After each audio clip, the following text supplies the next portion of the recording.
ایک نوجوان ہمارا طبیعی دوست گلاسگو میں رہتا تھا، وہ بیمار ہو کے ہاسپٹل گیا ہے، تو اس کی جو اٹینڈنٹ نرس تھی اس نے 3-4 دن کے بعد کہا کہ آپ مجھ سے شادی کریں گے؟ اس نے کہا میں مسلمان ہوں، تم کرسچن ہو؟ کہ میں مسلمان ہو جاؤں، اگر آپ شادی کرتے تو میں مسلمان ہوتا۔ اس نے کہا تم کس وجہ سے مجھے یہ پیشکش کر رہے ہو؟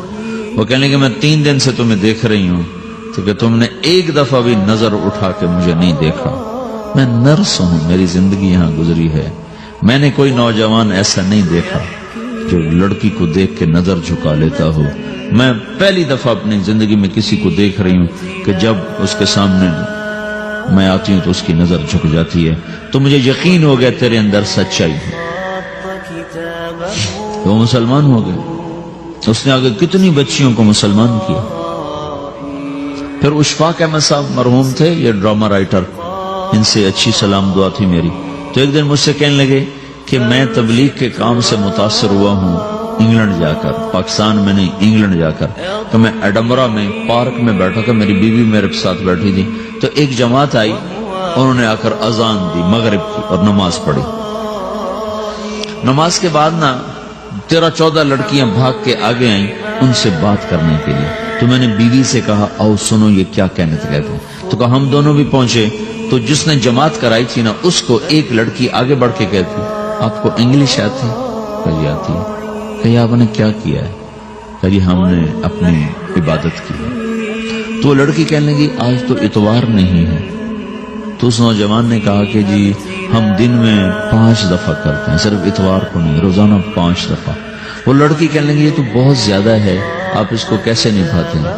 تو اس نے اس کو جواب دیا، 2-3 سوال اس نے اور کیے، جواب دیا، تو کہنے لگی اچھا بہت مہربانی، اس نے سے ہاتھ بڑھایا آگے ملانے کے لیے تو وہ نوجوان کہنے لگا میں آپ سے معافی چاہتا ہوں، میں آپ کو ہاتھ نہیں ملا سکتا۔ تو اس لڑکی نے کہا کیوں؟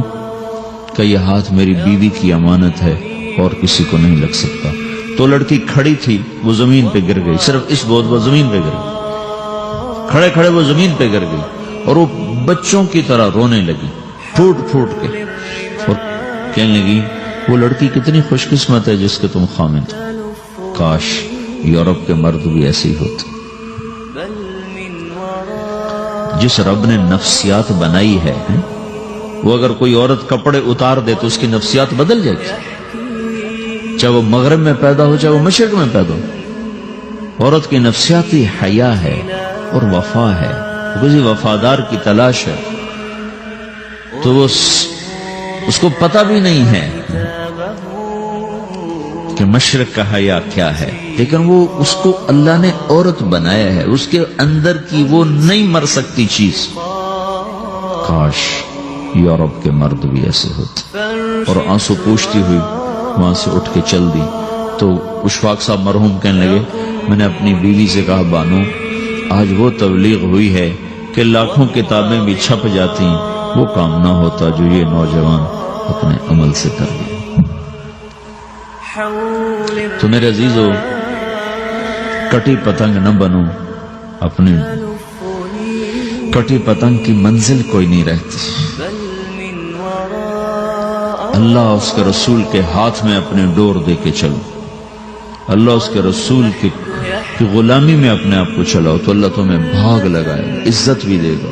اپنی منمانی میں کوئی راحت نہیں، اللہ کی قسم کوئی راحت نہیں۔ 6 بر اعظم پھر کے تمہیں بتا رہا ہوں کہ جو اپنی ترتیبوں پر چلنے والوں کے دکھ آپ لوگ اندازہ نہیں لگا سکتے۔ چلنا ہے تو اللہ اس کے رسول کی زندگی کو اپنا کے چلو، اللہ تمہاری دنیا بھی سکھ بری بنائے گا، آخرت بھی سکھ چین والی بنائے گا۔ لیکن یہ سیکھنا پڑے گا، سیکھنا پڑے گا۔ تبلیغ اس کو سیکھنے کی محنت ہے اور اس کو آگے پہنچانے کی محنت ہے۔ تو یہ عمر ہے، اس وقت ساری دنیا اسلام کے لیے تیار ہے، چونکہ نظریاتی طور پر دنیا شکست کھا چکی، کسی کے پاس کچھ نہیں۔ تو ہمارے پاس ایک ایسا خوبصورت نظریہ ہے کہ جو ان کو بڑی تیزی سے اپنی طرف کھینچ سکتا ہے، اور اللہ کا احسان ہے کہ تیزی کے ساتھ نسلوں کا رخ اللہ کی طرف ہو رہا ہے۔ تھوڑی ہمت کرو، چھٹیوں کا وقت تبلیغ میں دو، باقی وقت اپنی تعلیم کو دو، گھر جاؤ تو ماں باپ کے خادم بن کر رہو، نوکر بن کر رہو۔